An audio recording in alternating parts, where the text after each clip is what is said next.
about that. Okay. Oh, that's okay. Great. All right, here we are. Round 2. Let's see if it's working. All right. Is it working now? I see it says live in the corner, but We're live. Yay! Okay. All right. Shall we start over again? We start over again. Yes. Oh, Sorry about that. oh, no worries. So I'm so delighted to be here in honor and celebration of Amy Shimshon-Santo and her beautiful, beautiful work in Even the Milky Way is Undocumented. I'll give a little introduction of Amy so you can know about some of her beautiful background. Dr. Amy Shimshon-Santo is, I misspoke your name, Shimshon-Santo, excuse me, is a poet in residence on Earth whose interdisciplinary work connects the arts, education, and urbanism. Amy began her creative career as a dancer. She's performed throughout the US, Canada, Brazil, Mexico, Nicaragua, and Singapore in venues including the Kennedy Center for the Arts. She has taught in many places, K through 12 schools, universities, community centers, arts organizations, spaces of incarceration. All of the students she's worked with are so lucky to work with this generous soul. And I'm so lucky to have worked with this generous soul in a variety of contexts. I am so grateful she found her way to poetry, her poetry, which has really flown out into the world in places like Prairie Schooner, which is a really big deal, Art Place America, Zocalo Public Square. It was truly an honor for me to publish her first published poem in my journal, Lady Liberty Lit. That made me so happy to be the first person to bring Amy's gorgeous poetry into the world. And I first met Amy when she was in the MFA program at Antioch. A core faculty member thought we'd be a good fit together because of our histories in dance. And we both are kind of multidisciplinary artists. And as soon as I heard her voice over the phone, I knew that she was someone who brings so much light into the world, so much generosity, so much fierce thinking and fierce feeling. And as a mentor, I definitely learned as much from her as she learned from me as my student.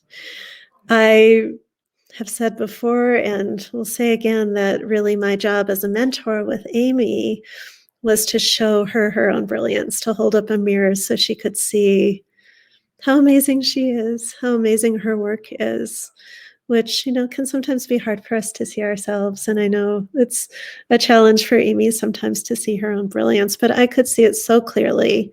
It's such a tremendous brilliance. And it shines through in all her work, which is clearly, coming from such an open heart. It's very tender and it's very fierce at the same time. It's deeply personal. It's deeply political, always so deeply moving. And I feel like Amy is always pushing her own creative boundaries, exploring visual poetry and weaving Hebrew practices into her poetry. And, I just, every time I hear or see a new Amy poem, it's a cause for celebration. And it opens new space in my brain and in my heart, which this book does. It just blasts open the brain and the heart. Even the Milky Way is Undocumented was published by Unsolicited Press last year. It's available in print and an audiobook. It's available through the LA Public Library system now, which is awesome and exciting. It was nominated for a Pushcart Prize and a Rainbow Reads Award, and it's just a stunning, stunning collection, one that deserves to be on so many shelves and breaking open so many hearts. And I'm so delighted that we are here to celebrate it and you today, dear Amy. Thank you. Thank you, Gayle, so much. And thank you. Oh my gosh. Thank you so much. It's a pleasure to be here today. I want to thank you for making space in your life and all that you've shared with me. I think that mentorship is one of the most beautiful things that we can do. And then to say, I will also make time for myself, I will also make time for my own creative practice, is that balancing work that's so important. And you've always demonstrated that for me by, being an example in your own work and also your generosity to me. And I also want to thank Ms. Danielle Hill, who's administering and running the back end of this presentation today, who I also believe in so tremendously, and just completed her work in arts management in December and starting a new career. Thank you, Danielle, for making time for this. Thank you, Gayle, for hosting this. And thank you for mentioning the thing about coming back into poetry. I was thinking one of the things that's so fantastic is, especially during really difficult times, how the imagination accompanies us, and how even my hair color. Oh, all right, watching from Kimberley, South Africa, right on. Even how, hey, Gloria, oh my gosh, so beautiful people on this call. Even as my hair has changed color, my body is changing. My imagination has not aged an inch. It is alive and well, and I'm so glad I have an imagination that is abundantly, curious and at a time like this. And I wish that for everyone. I wish that for all of you. It's a really important non-material gift. So I'm going to read today from the book. But before we begin, I'm just going to read a short poem that I wrote last week, because I make a fool of myself every day. Poetry is a great way to take risks and to try to check in and see what's going on. This poem is called Elegy to Despair, and it's kind of like a mathematical equation, because an elegy and despair are similar, but when you do an elegy to despair, what the poem was trying to say is, let us move beyond despair. And it has two epigraphs. The first, your neshama is very near to you. It is in your mouth and in your heart so that you can do it. From the 5th book of Torah. There are no new ideas, just ways of giving them breath and power in our own existence. Audre Lorde, Sister Outsider. And this is the poem. Surprised by proximity, decades reveal the source of power was always near, in the mouth and hands, the expansive heart. Oh, unburied hand-me-down, thousands of generations, adapting exile into colorful gardens, growing, olive oil burning beyond its predicted possibility, one Adar candle lighting another, and another, and another. Through what power have wild flowering crawlers crept over cracked brick walls of strangeness in even stranger lands? Celebrate the wild calla lily that planted itself from an earth offering by the Oya tree. Daily rebundling its declarations of beauty, wide wax green leaves, a trumpet for sound. My temporal life, an iteration born of sapiens who crocheted futures with loop and loop of warming thread, blessing the rains and water with the same word, mothers and fathers who dipped cloth into clay so the Shekhinah could enter our homes and remain. When people are made outsiders and fitting in a fool's errand, language is here, a treasure, birthing voice among voices, relentless chorus of restoration. I love that so much. Language is here. Yes. Thank goodness for that and the restoration it brings. Can I share what happened on Friday with the Zoom bomber? Sure, go for it. Yes, yes. So Amy was supposed to be part of reading through the Antioch MFA program. It was a bunch of Antioch alums who are going to be reading through the AWP conference, and a really nasty Zoom bomber sort of just violated that sacred space and rattled everyone, and the reading was canceled and is going to be rescheduled. And Amy called me and she read that poem to me over the phone. And I think it helped both of us after that rattling experience, just to be brought back to that restoration of language and the beauty of it. So thank you for that. And I will let you get back to your reading. But I just wanted to share that. I mean, one of the things that I've learned is that the garments of the soul are, that's what the idea, the garments of the soul are in your mouth and in your heart and in your actions. It's not at the supermarket. It's not at, on eBay. It's in you already. It's completely within your access, immediately tangible for your own life and for your own growth and your own healing and the healing of your loved ones. Okay, so I'm going to turn to this book now, and I'm going to read from this lovely thing. The first poem I will say is really funny because this poem, first of all, the poem named the book, which is kind of cool. And the other thing is it's been translated into all these other languages. This poem has been translated into Bambara, Igbo, Mazateco, Chinanteco, Spanish, French. I might be missing. Oh, in Yiddish. And I love that it means that much. That basically it's a natural enough poem that it doesn't give a shit about nationality. So here we go. Borderless. My body is pulled by the heavens, infinite space without nationality. Borderless sky of darkness, living and dead light.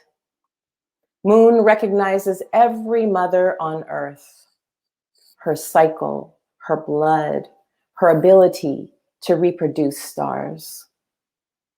The Border Patrol doesn't care. It has orders from the incandescent White House to separate children from their constellations. Nature means nothing. A river, a plane, a family, nothing. Even the Milky Way is undocumented.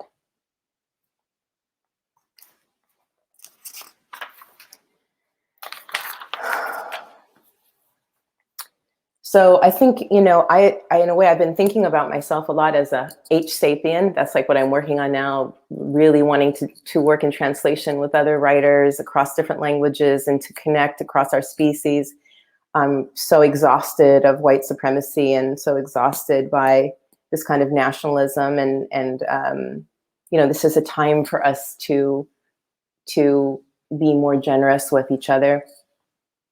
But of course, a lot of what happens in this book is the arc of a family. And in my family, I was born into a Jewish tradition. I would say a mixed Jewish tradition because my mother was born in Jerusalem and in a Hasidic family or, a religious family. And then my father immigrated to the United States, his family fleeing Europe, also fleeing fascism, but they were communist stock, not on both sides, on one of the sides, but they were very progressive. And if you look at the story of my two grandparents, rabbis, you see the differences within the Jewish tradition of the religious side and the really political progressive side that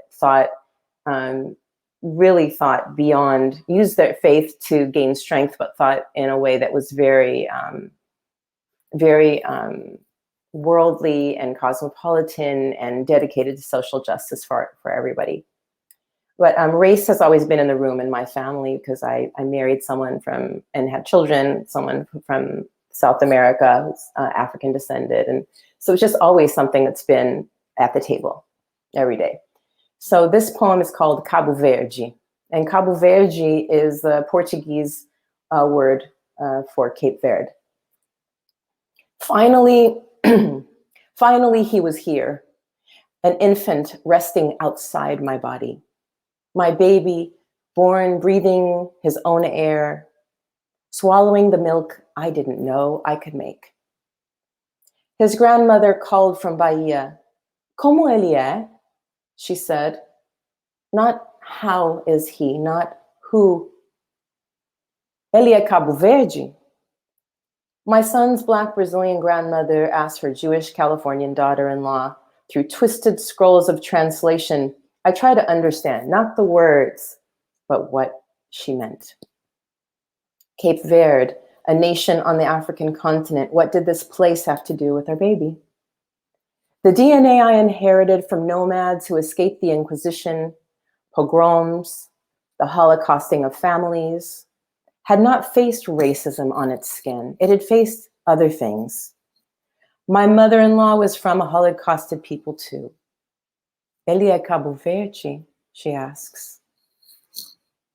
O que é Cabo Verde? Cape Verde, a volcanic archipelago, an island of departure and violent encounter. Ribeira Brava, Porto Novo. Slowly, my vocabulary's compass turns north. I begin to see the obvious. She wanted to know her grandson's skin tone. Things, she said, will be easier for him. A quarter of a century later, the silhouette of her sentence still dances around me. I can see what she meant. Easier. Maybe he will grow, not be shot down. Maybe he will live.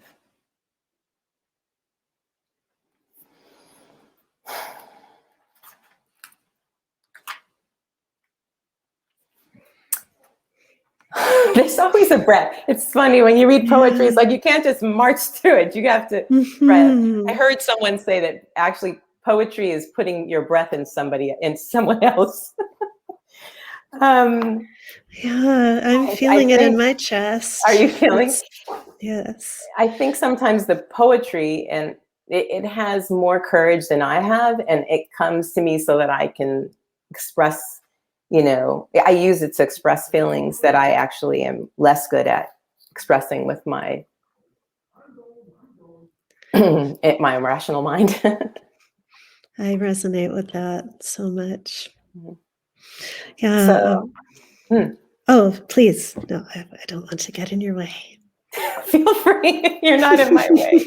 Well, you used the word courage, and it just made me think of Brene Brown's talk on vulnerability, TED Talk, where she says an early definition of courage is to tell one's story with all one's heart. And I feel like that is often the courage of poetry, is just allowing that full-heartedness to come through in ways that maybe we can't always otherwise express. I hope that everyone feels it in their different way. Like maybe it's through cooking, maybe it's their visualization, maybe it's their music. For me, it just is doing it this way. But yes. I think we all need to have that space somehow to be human, right? Definitely. Okay, so I'm going to read another poem just because I've shared this one before, but it's the first poem that anyone ever emailed me and said, "Thank you so much for reading that. Can you send me a copy? I want to put it on the wall by my computer." This is called No Number 10. Hey, Margot. No Number 10. What if I said no? Saying no is as important as seeing. I said no to a partner sleeping with peaches, no to a lover who wanted to put a finger in my mouth on Sundays and spoon with other fish on different days. I said no to a boss who wanted to pay me with sawdust. I said no to suffering, no to pain, no to being lied to, no to shaking on the freeway driving someplace I know I shouldn't go. So I said no, I said no, I said no. No floats up like cream. No raises a new day, new chance, new breath. My heart shakes every time I say it. It's the hardest word for me to utter. 2 tiny letters ending in one open sound. No, no, no, no. No is the word I take with me on a rowboat to a desert island. If I had to choose just 2, I'd bring yes on my lips and no in my pocket, just in case.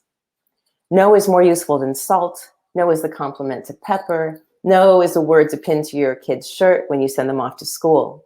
No is a headlamp on your bike so you won't get hit in the dark from behind.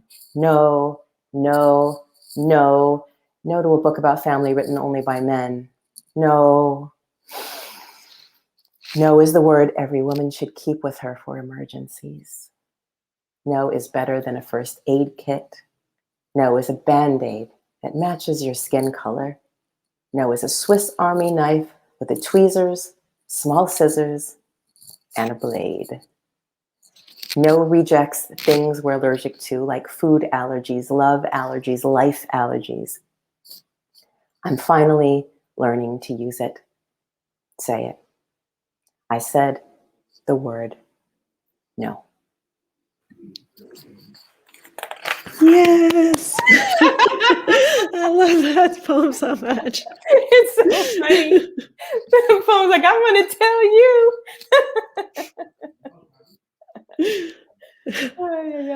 So good. Oh my gosh, what a treat to hear all of these poems. Oh, lovely. Oh, we're starting to hear these. Oh, thank you everybody for the comments, and Facebook who's listening in. We have lovely people from all over the globe calling in, and I'm so joyful that you're here, and I'm very pleased to be together and to hear your comments. Okay, this poem is a weird poem, but I really love it, and it actually came near the end of the book. So in a way, it's about it's about the journey of a family that I write about in the book, but it's also not. It's kind of a species commentary on this idea of the nuclear family, perhaps. A lot of us, of course, I think one of the things that Mia Birdsong does that's so great is she asked us to think beyond the nuclear family and towards our different relations and towards our different friendships for support to really help ourselves change the world in a better direction. So there's a mystery about this poem, but I love it because it's kind of a scientist's poem about the nuclear family. It's called Evacuation, a poem and 2 postscripts. In the field of a family, there was empty space, outlines, outskirts of bodies once related, determined to exit the scene, follow another north, a woman, a man, a grown child bent on departure. Each character vacates the scene, no honey left on their plates. The woman leaves first, her eye on another feeling. The man leaves next, the back of his head exits the courtyard. The child is the last to go, star-shot from an arrow. Witness the unmaking of a family, the simultaneous demise of an idea. I could have been her, or him, or their offspring, but I was the space between them, their observer. Oxygen entered and exited their skin sculptures, nitrogen, argon, carbon dioxide. When air left the room, the field became a gray wall. Nothing would grow or perish. A memory vacuum, aching quiet. Flight attendants wave their 2 fingers left and then right, exits on either side by the wings. But everyone knows a thin orange life vest won't save you from the descent. Smack against an enormous ocean. We will fall apart. When their story ended, everyone had someplace to go but me. I was without a want, a torso, or destination. I was only a record of the space between them, bloated and expanding. Hearts unfastened, death sibling, how to die whether or not your body stops. Terror clutched my imagination. The turmoil was not the man or the woman, the child or the courtyard, the home, or their paths away from each other. The pain was all the breaking glass, wind sweeping the edges of their desolate invention, a space without feet or words, cold blue, wall-less in its eternity. How to unmake a world. Pretend for a moment the music stops. Flick off all the lights. P.S. How to unravel relations. Turn yourself inside out like a sock. Fling open the windows and the doors.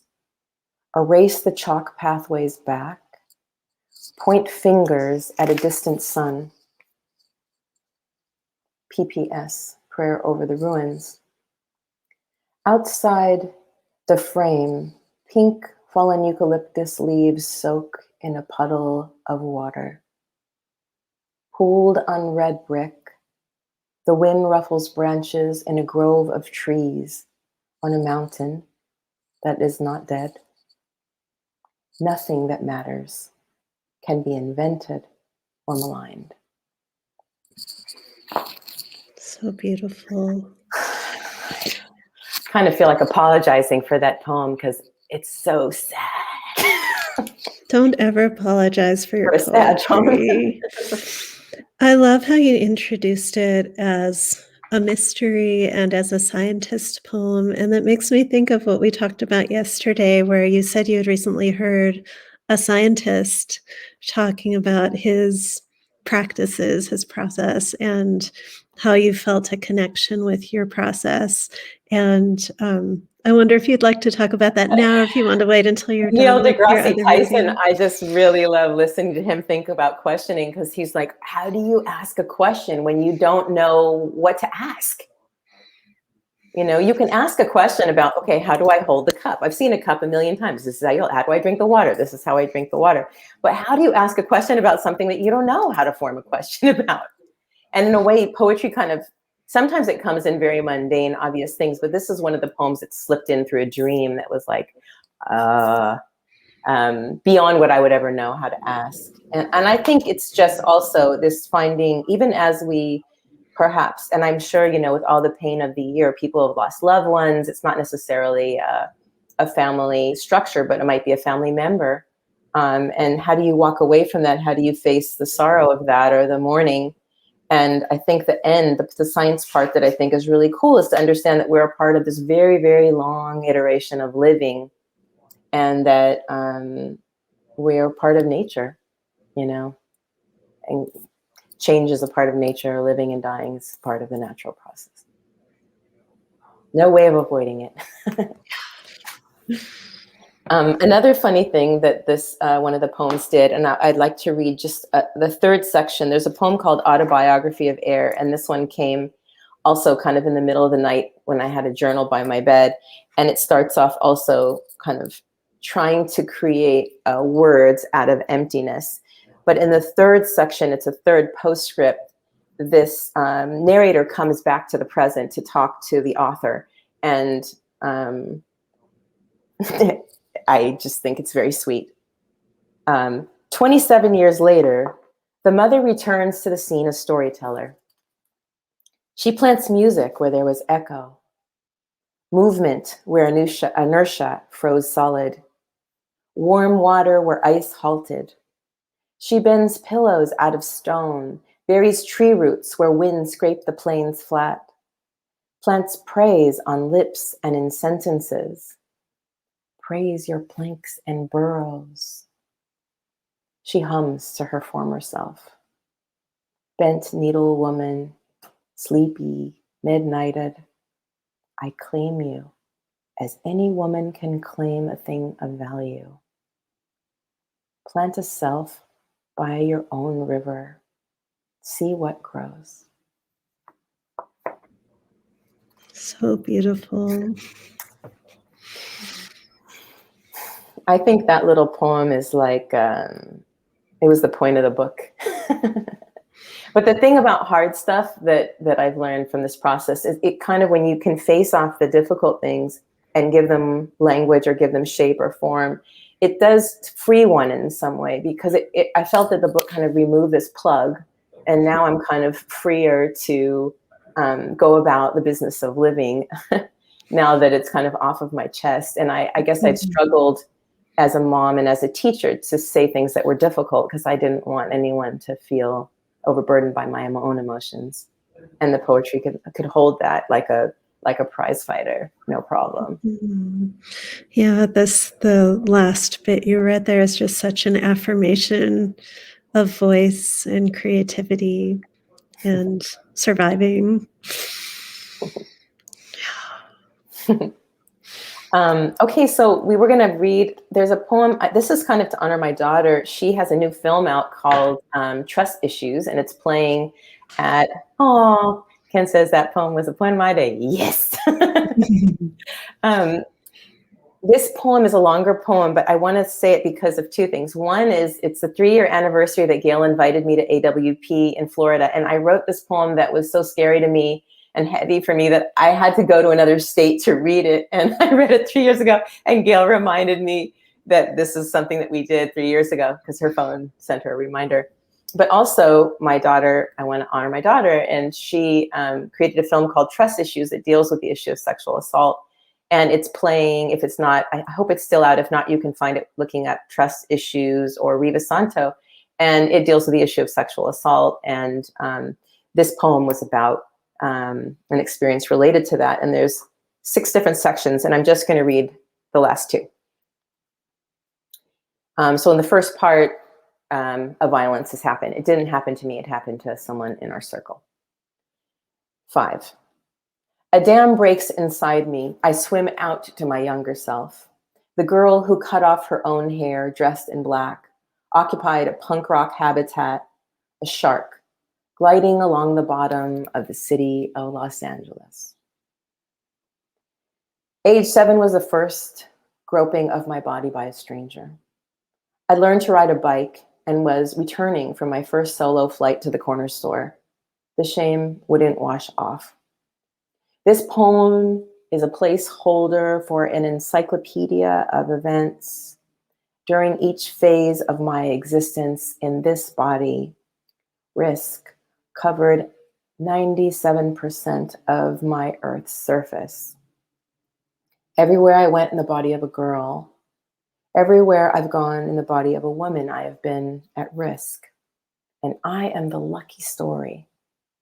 My children have always been at risk. Not at risk, a friend says, at possibility.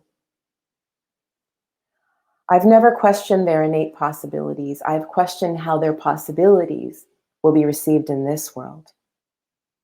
My daughter's 2-year-old Kepala resting on a pillow after a hard day at preschool. Mommy? Yes, baby. Katie says my skin's the color of poo-poo. Clenched breath. Shattered glass inside my chest. I wash her little girl aura in Tupelo, eucalyptus, goldenrod, myrrh. My job to invent safe. 6. I make a movie on retribution. Vengeance. A homemade flick inside my head. Cut. I fly through the clouds like Carmen Sandiego, black fedora hat, trench coat flapping in the wind.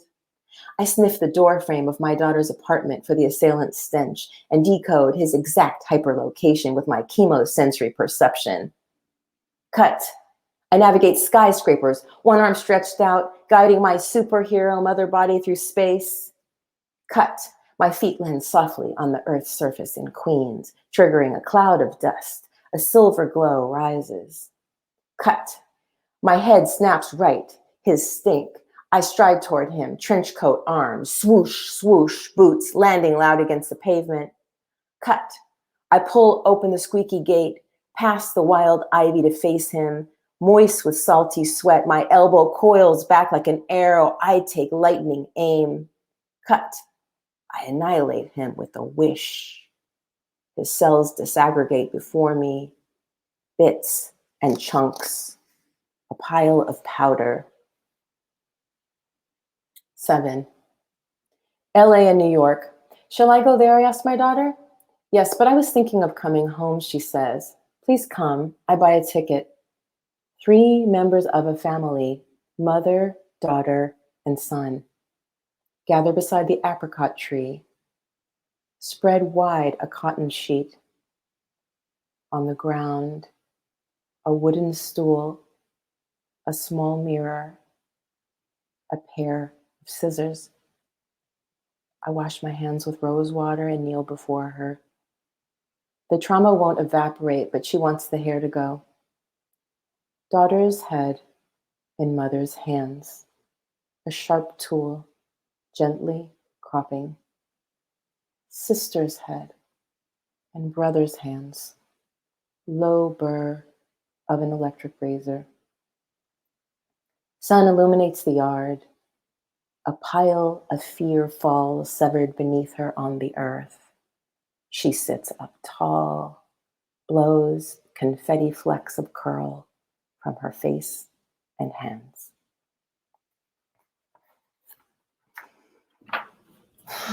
So stunning. It's hard to believe it's been 3 years since I heard you read that, because I feel like it's been so alive in me since then. I remember you reading it to me in the hotel room before the actual reading. We were And doing the how, last edits in the hotel room. just how it, just I felt it buzzing inside of me then. And then when you read it in front of the audience, and I could feel everyone with you, with your breath, I could feel the poem enter everyone's body in such a profound way. And now hearing this excerpt again 3 years later, it's just such a stunning, powerful poem. I think that, the more I'm learning more and more that like being grown up and being strong isn't not saying things or not speaking your truth. It's finding a way to do it in a healthy way. So even if you have to just like go out to the beach and whisper your stuff to the ocean, or go find a tree and go sit with it and whisper it to the grass, but it's important to give, it's important to express in a way to keep your energy flowing so you don't build up anger or resentment against life. Because life is also extremely beautiful, but of course it comes with pain as well. Okay, so this next one's called Hot Silver. This poem is actually a dinner when you have no groceries. It's like, it's the meal you make when you think you have no food in the house. That was how this poem came. I didn't know it was a poem. It's called Hot Silver. Unsheath your blade, the one you pressed against the back of the bed to protect yourself from intruders. Assassinate your own prison. Send out your true location to the every street corner. Let the festival of hot silver melt liquid into the solid truest. Freedom feet on the ground, hair frothing skyward, solar studded rocket fuel. Verve. Go out and stand inside the wind. That'd be funny if you sent your kids off to school that way. Hi, honey. Go out and stand inside the wind. Be brave. It's a delicious meal. I didn't know that was a poem. It's in here. And then Leticia Fernandez-Ivins was like, I like that one.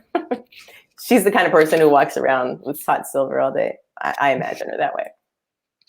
All right, last poem. It's called Hopscotch. I turned back the clock to long before yesterday, revisited the archaeology of bunny-looped laces, back when my mouth wished for whistle ability and hands grasped fat lead pencils, longing for the capacity to spell an entire word. When a shout and a round red rubber ball tossed in the air could summon a herd of children to play.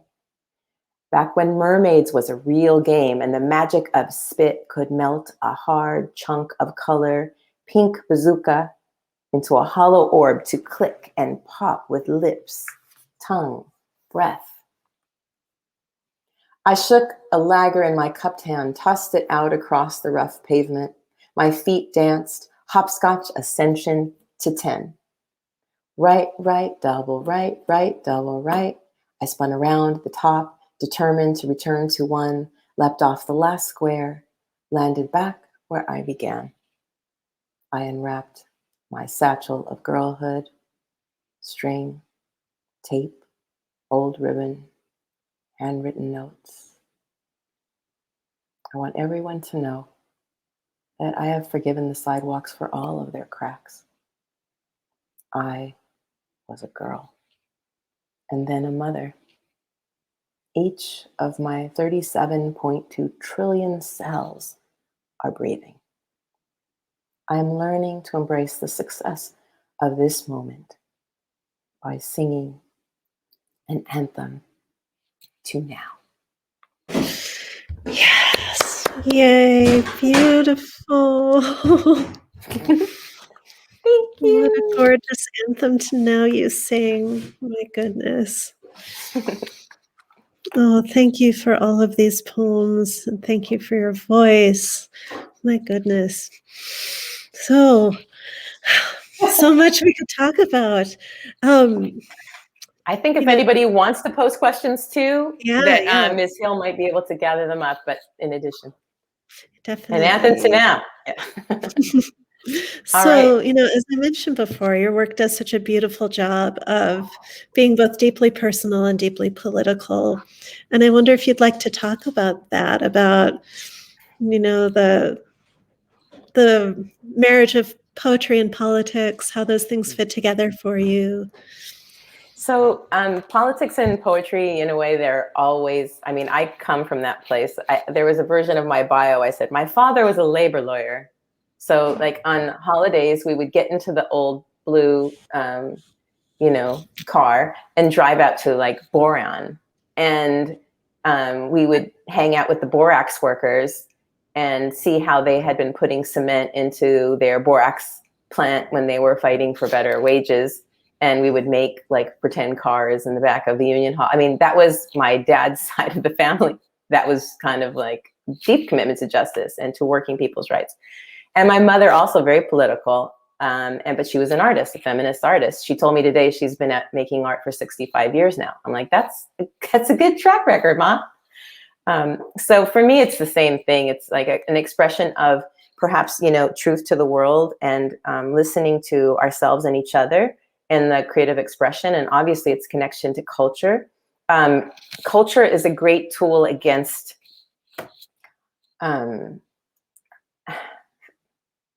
all those words, white supremacy, hierarchy, patriarchy, all of those things are kind of reinforced by stories that are not truthful, in my opinion. So each one of us has a story to tell. And this is why I really liked the scientist talking with the neuroscience, the astronomer and the physicist, because he said, you need all the data and you need to be responding to all the data. And all of our stories are all the data. Like, it's not that my story is more important than someone else's story. It's just part of the data. We need all of our data out there. And there's no, that we don't need to. I'm personally kind of against this idea of a creative market where there's like 3 good artists and those are the only ones and they sell for a lot of money. And I see this as a part of our nourishment. This is nourishment. This is moving our whole, it's connected to the planet. It's connected to our species, and all of our stories matter. It's all really important data. So, are there any voices you've found especially nourishing recently? In terms of reading and stuff? Well, I am really grateful for the library. I will say the public library. When I heard that the book was picked up by the LA Public Library, I was really overjoyed because, there have been times where I've had a good salary through my teaching work, and there have been times where I've lived with the salary of a dancer or a poet, which is, it's shifted a lot year to year, and I've really relied on the public library. So I read all the time using their Libby app. I'm constantly ingesting material, Right now I was rereading Audre Lorde's Sister Outsider, which is really a Torah. It's a classic text. It's just really important, I think, for everybody to read, or for me to read. It was important. But, and then I just like that the spigot is open. I get to keep on nourishing myself. That's what I like about the library. But I also can say that, I am really blessed. Like, my mother is an artist, my children are artists, and I'm not only speaking about the people who are artists. My brother is a construction guy. He builds things, and I'd love to see how he works with space and materials. It's amazing to me. But I am really inspired by my kids too. Like, my son makes music. You should check him out, avilasanto.com.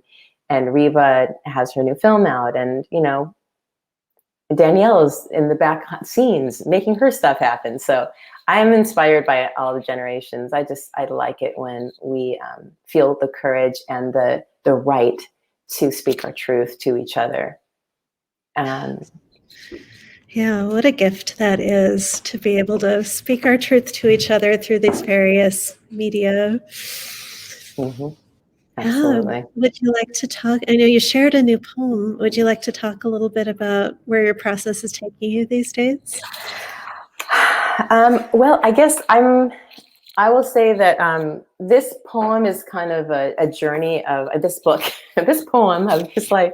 It's kind of a journey of a woman coming into her own voice again. I mean, obviously I had a voice, but I think I put my voice really way back behind on the list of all the voices I was caring for. And so this book just kind of pushed through and unplugged that. And now I've been writing a lot with form, actually, and reading about form in poetry is fascinating because in the books that I've been reading, and other people who are on this call will reach out to me and inform me better. I couldn't find anything about Jewish form in poetry or African form in the books that I was reading here in English. And so I went to my mother and I said, don't we have form? And she said, of course, Baruch atah Adonai Eloheinu melech haolam. And she starts talking about, ancient language. And now that I'm kind of working and playing with my own kind of ancestral languaging structure and form, it's really fun to see that, of course, we all have form. Of course, there's African form and there's Jewish form. I mean, and working with Gloria Carrera and Teo Sagat in Oaxaca also, like, there's form in the Americas and indigenous writing. And so that's really what I'm excited about now is multilingualism, polylingualism, translation. Let's get to know each other. Let's learn our stuff. I'm totally over this colonial stuff. And we still kind of have this legacy in our education system. So even though I'm so committed to teaching and learning and to education, I want us to be free of that. I've had enough. So that's kind of where my poetry's going. In collaboration with all the languages of the world. It's funny because one of the first chapbooks I ever made, because I was making chapbooks for a year before I ever had the courage to go to, pursue an MFA, for example. Not that that makes you a poet, but it's a fun thing to do when you love poetry or writing, is to go be with people who like writing. But the first poem in my chapbook, Tree Fruit, was a poem about letting all the languages be free. That's kind of what I wanted to do. Oh, I love it. That's wonderful. Is there anything else you want to be able to share before we go? Well, I just want to thank you tremendously again for your sisterhood and your model example as a writer and as an educator. And I want to thank Danielle again for her support and her thank you, Danielle Hill. And I want to thank everyone who's calling in. And also, I guess there's the link in the Facebook chat if you'd like to pick up a copy of the book. But I'm also really excited. I'll say, one of my friends I've been talking to, Sabata, who's actually calling in from South Africa, he's multilingual too. And I'm really looking forward to all the translation ahead of us. Let us build a world where all the languages can frolic and we've let go of this absurd hierarchy of patriarchy and white supremacy that we have outgrown. Let us do that, indeed. Yeah, speaking of language, just in closing, can you think of, just thinking of physical language, is there a certain gesture that you would like to make that maybe embodies your book? Oh, that's so funny. Well, I'll just say that movement is a language, and it's not that I shifted from dance to poetry. It's that, some of you can understand, what this means or what this means. And it's a very specific story here. I'm not just improvising. So I will just say, I guess this is the movement, is right here. Thank you.